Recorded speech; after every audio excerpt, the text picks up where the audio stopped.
Madame, Monsieur, bonsoir et bienvenue à cette principale édition d'information. Un seul titre, 40 ans d'existence. L'Office des ports et rades du Gabon au Prague célèbre son existence.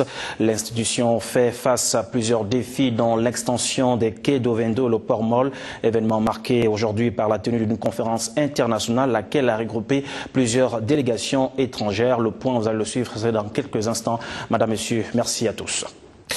Mais avant cette délégation de l'hôtel de ville de Libreville conduite par le premier adjoint au maire, c'était ce matin face aux opérateurs économiques exerçant sur le domaine communal de Libreville. Il s'agit d'une première prise de contact. Les précisions dans ce reportage de Christian Binzale-Bumba. Les images sont signées de Didier Lyongo. Pour relever le défi qu'elles se sont fixées, à savoir donner un meilleur visage à Libreville en 100 jours, les autorités municipales étaient au contact des opérateurs économiques exerçant dans la capitale gabonaise. Cette réunion, c'est une réunion ensemble, mais maintenant, à partir de cette réunion, nous allons faire des réunions sectorielles avec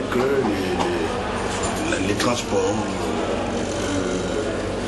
les garagistes, etc., pour pénétrer un peu mieux ce qu'ils font comme métier et pour trouver des solutions à leurs problèmes. Pour mener à bien leurs objectifs, Jean-Boniface Asselé d'Abani est clair, force restera la loi. Dans un premier temps, on va discuter. Dans un deuxième temps, ils vont comprendre. S'ils ne comprennent pas, on va leur demander de comprendre. Si on sent que ce n'est pas ça, ils résistent, nous saisirons les tribunaux. Parce que moi, je ne ferai pas des choses sans que j'ai la balle des tribunaux. Et l'autre, s'il y a des procès, on fera des procès. Maintenant, au sortir des tribunaux, à partir de ce moment, on agira en force. Mais la force ne viendra qu'après. Message bien saisi par les opérateurs économiques qui ont salué l'initiative. Vous souhaitez bon vent en vous disant que nous attendons maintenant que pour les prochaines convocations que vous allez nous adresser, nous puissions rentrer dans le vif du sujet. Monsieur le maire, nous avons aussi le cœur gros, nous voulons aussi parler.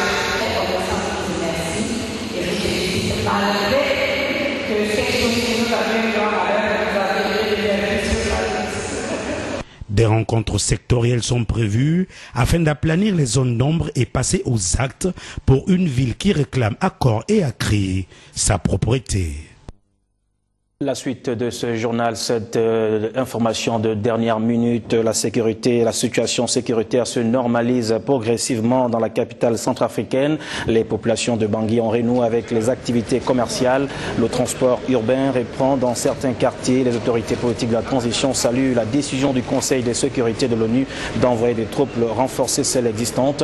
Le secrétaire général de la CESC, l'ambassadeur Ahmed Halami, s'est rendu aujourd'hui à Bangui où il a conféré avec les membres du comité international de suivi des accords de Libreville et de N'Djamena. Il a ensuite été reçu par Madame Catherine Tsamba Panza, la présidente de la transition en République centrafricaine. Les détails, c'est dans nos prochaines éditions d'information.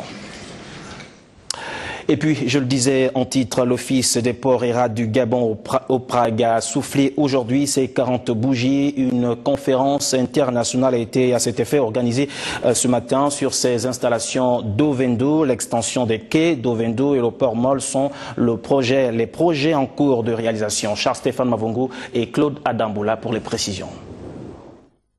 40 ans d'histoire au service de l'économie et du progrès social. L'Office des ports et rades du Gabon revisite avec fierté près d'un demi-siècle d'activité devant ses invités de marque venus de France, de Côte d'Ivoire, du Congo, de la Guinée équatoriale et du Cameroun.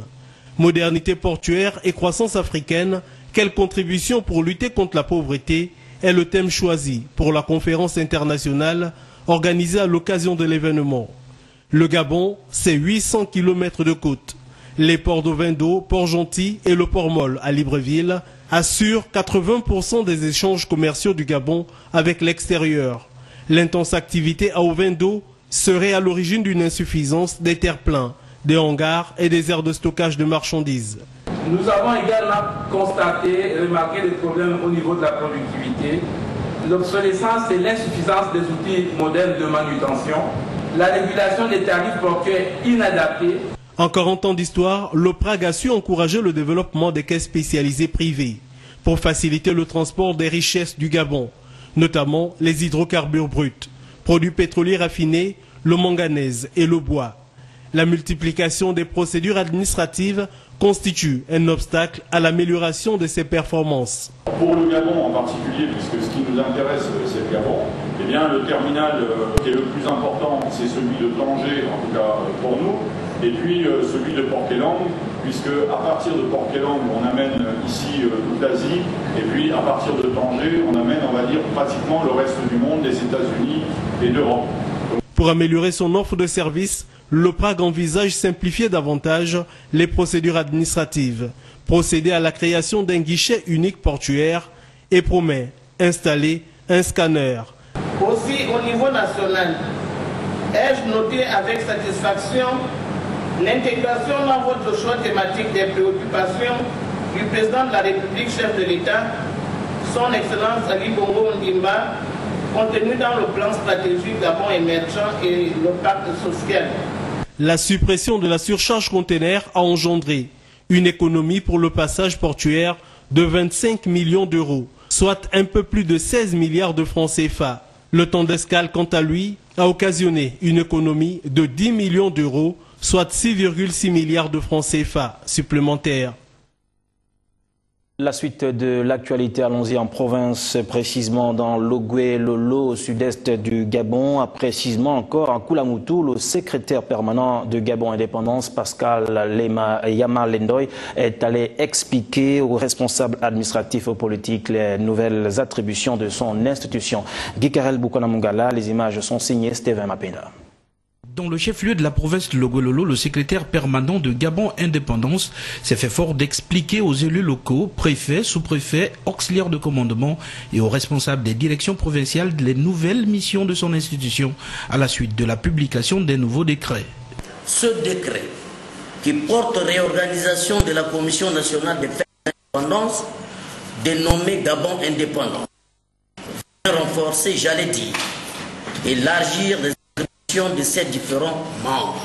Désormais, les uns et les autres sont informés de ce que les missions de Gabon Indépendance ne se limitent plus qu'à l'organisation des fêtes tournantes dans les différentes provinces du pays.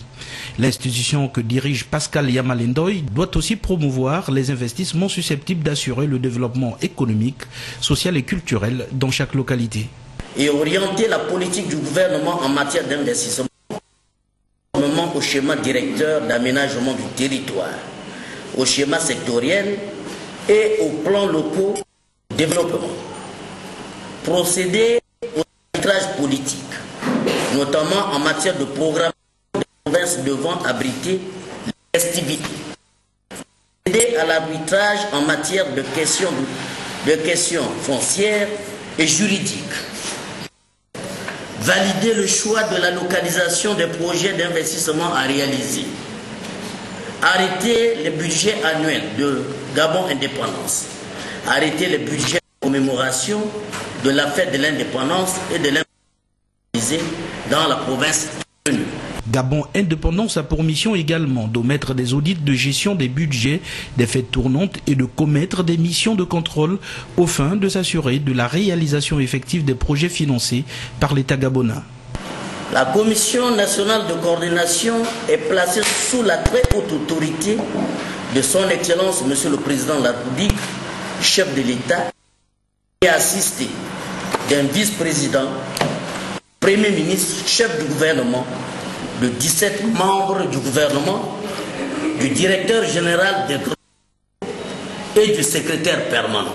Le dépositaire de l'autorité de l'État dans la province de l'Ogooué-Lolo, Gaspard Noëlla, a apprécié l'initiative des plus hautes autorités du pays, en tête desquelles le président de la République, Ali Bongo Ondimba.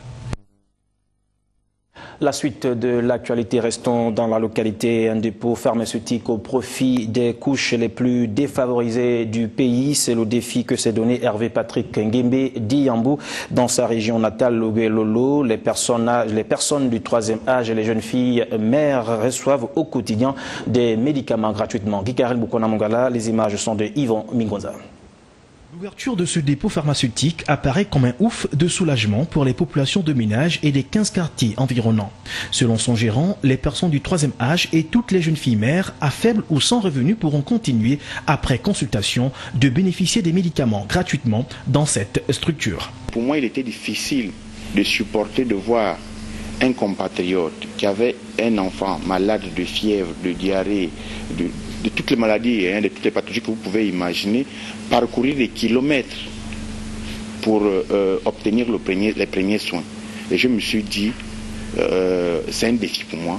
Il faut qu'à Ménage, il y ait un dépôt pharmaceutique pour pallier à l'absence, pour ne pas dire à la difficulté de nos compatriotes d'avoir une structure plus proche. À l'exemple de cette grand-mère, visitée par Hervé Patrick Nkimbe Diambou, toutes les autres personnes vulnérables sont prioritaires dans ce dépôt pharmaceutique. Le pacte social du sommet de l'exécutif et la politique d'aide sociale de la Fondation Sylvia Bongo Ondimba ne trouveront un sens, ajoute-t-il, que si ceux qui ont un peu de moyens apportent leur soutien aux couches défavorisées du pays. Luc Diambou n'était pas l'ami, Pouvi, oui, Pouvé, oui, mais il a vécu à Kolamutu avec toutes les communautés. C'est un peu à cause de lui que je n'ai pas connu, personnellement, mon père que je n'ai pas connu, c'est à cause de lui, mais il y a beaucoup de notables. Il y a beaucoup de notables de toutes les ethnies qui ont connu Diambou. Donc j'invite ses amis, ses parents qui ont connu Diambou à venir se ravitailler, surtout du 3e âge. Mes sœurs, les jeunes filles mères qui n'ont pas la possibilité de s'acheter des médicaments, les veuves et orphelins. C'est vraiment pas tout un mot. D'où nous essayons d'aider à de l'autre manière. Les personnes âgées du 3e âge, principalement, reçoivent les médicaments complètement gratuits. Nous sommes en train de nous organiser pour monter une structure associative qui aura pour but l'aide humanitaire. L'aide humanitaire, et nous voulons nous positionner dans le Gouelolo pour ventiler, pour ne pas dire être le bras séculier des activités de la première dame Sylvia Bongo Ondimba. À Ménage, si l'initiative du natif de la province de Logouelolo a été très bien appréciée de l'ensemble de la population, il y a que beaucoup reste encore à faire pour soulager toutes les personnes vulnérables qui, comme nous, ont besoin d'être en bonne santé. Le district de Sam, nous sommes dans le nord du pays, pas du tout en reste des festivités du 46e anniversaire du Parti démocratique gabonais. L'événement a rassemblé les membres et sympathisants du parti, mais également le membre du bureau politique Françoise Assegonde Obam. Le compte rendu avec nos confrères de Gabon Télévision.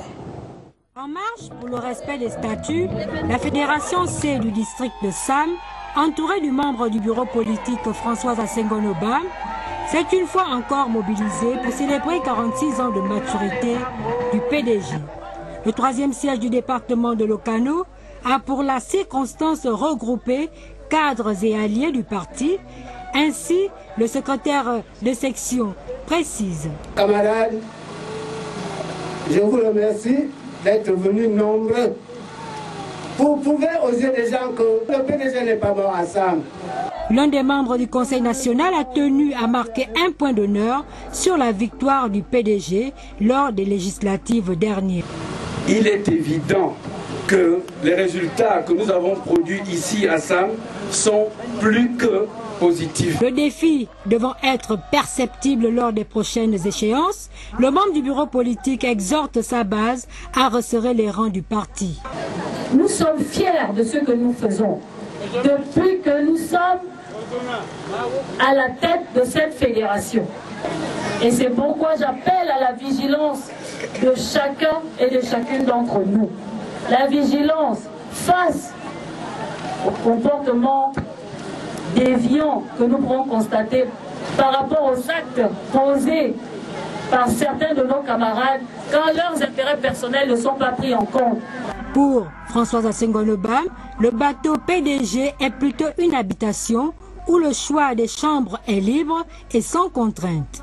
2016 approche. Gardons le cap. Gardons la tête froide. Nous n'allons pas chasser ces militants. Au contraire, nous appelons à la mobilisation. Derrière et autour du distingué camarade président. Présent à ces retrouvailles de Sam, le délégué provincial Bonjean Assoumela a sensibilisé en langue vernaculaire les militants à prendre une part active dans le processus engagé pour un avenir en confiance. Comme une innovation cette année, l'organisation de la foire culinaire par les militantes qui ont exposé les mets du terroir. Des moments chaleureux que les femmes ont mis à profit pour démontrer la force du parti et surtout leur fidélité à la politique du président. Toujours dans l'arrière-pays, parlons éducation, 5 niveaux d'études pour 2 enseignants, l'école publique de Moukouagno dans le canton Lolo-Wanya. Nous sommes dans la province de Logoué. Lolo a besoin d'un 3e chargé de cours, c'est du moins ce qui nous a dit récemment le directeur de cette école qui présente chaque année des candidats au CEP. Plus de précisions avec ce reportage de Guy Karel Boukwana-Mongala. Les images sont de Yvon Migonza. Sur les 25 élèves que compte cette école située à Moukouagno, un des villages de la province de Logololo, 10 sont en première année, 5 en 2e, 3 en 3e, 4 en 4e et 5 en 5e année. Un effectif moins important certes, mais tout de même difficile à enseigner, puisque l'établissement scolaire ne dispose que de 2 salles de classe et de 2 enseignants pour les 5 niveaux d'études.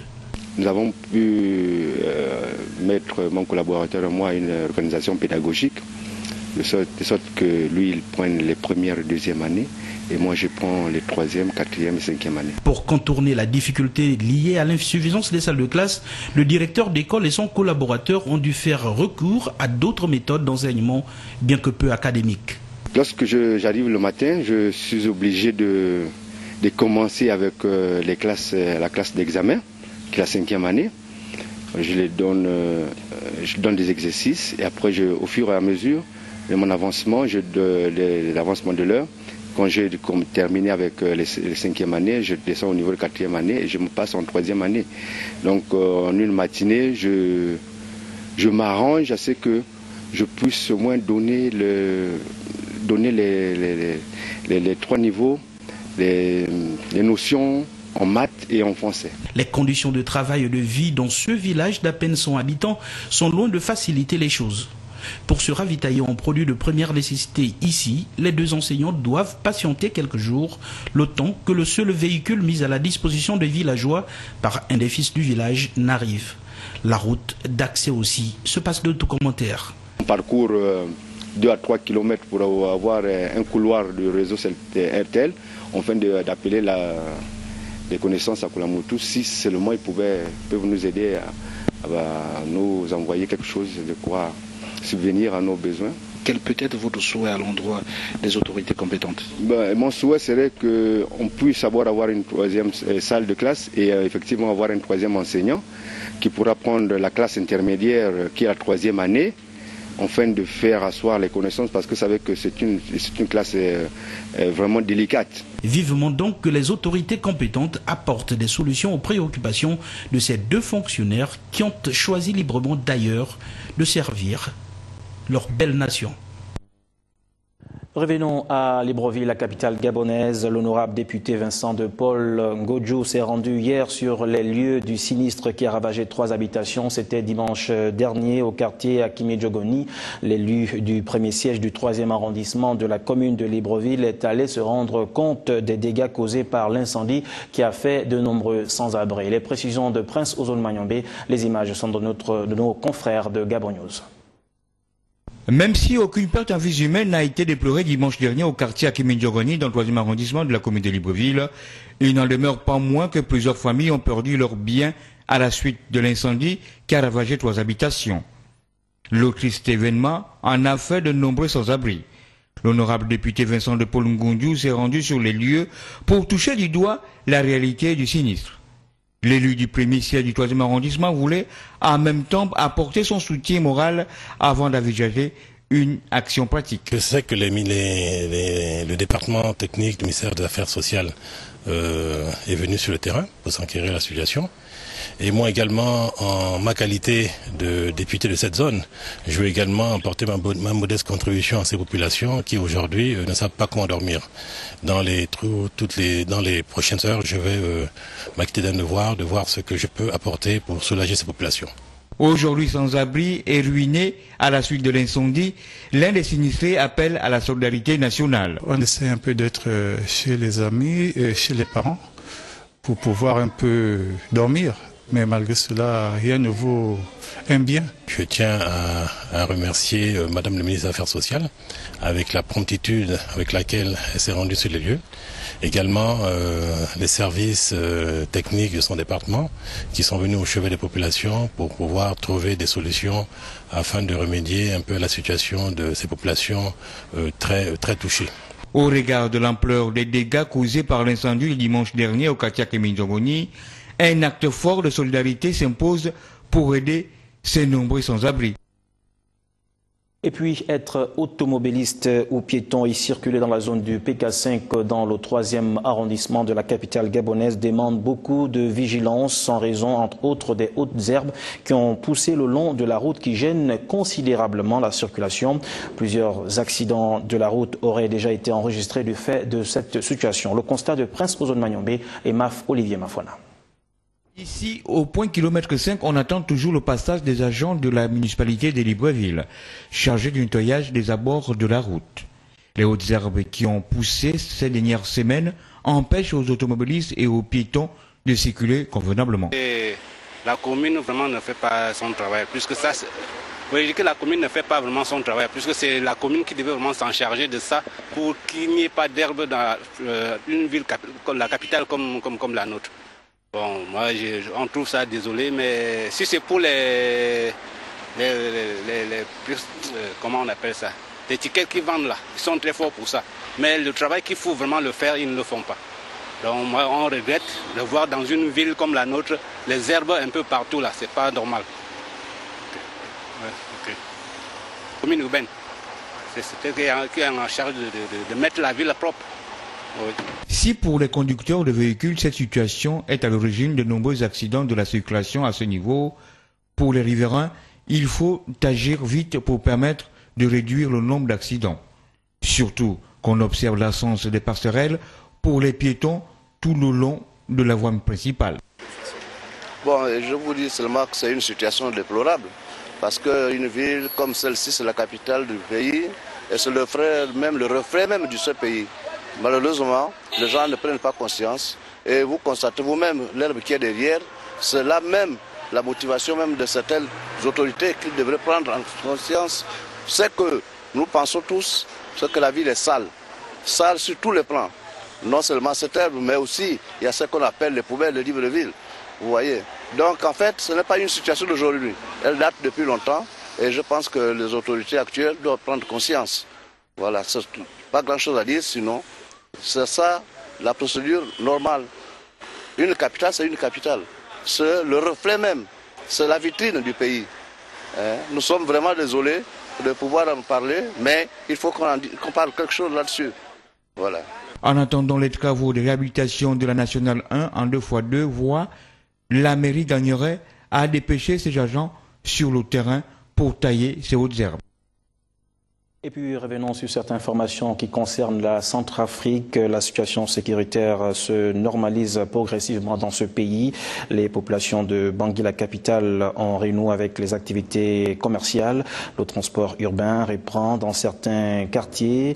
Les autorités politiques de la transition saluent du Conseil de sécurité de l'ONU d'envoyer des troupes renforcer celles existantes.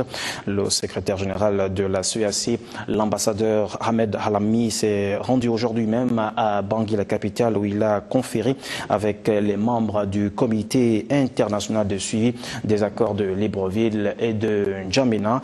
Il a ensuite été reçu par Madame Catherine Tsamba Mpanza, la présidente de la transition en République centrafricaine. À l'issue des rencontres, le secrétaire général de la CEAC a donné une conférence de presse. Je vous propose d'ailleurs d'écouter un extrait de son intervention devant la presse nationale et internationale. Il est au micro de Placide Lorozo de la presse de la CEAC. La vérité est qu'il faut que cela cesse. Cela est inacceptable. Comme le comportement des Séléka était inacceptable. La CEAC a combattu les Séléka. Mais la CEAC combat aujourd'hui les responsables de cette épuration ethnico-religieuse qui ne dit pas son nom.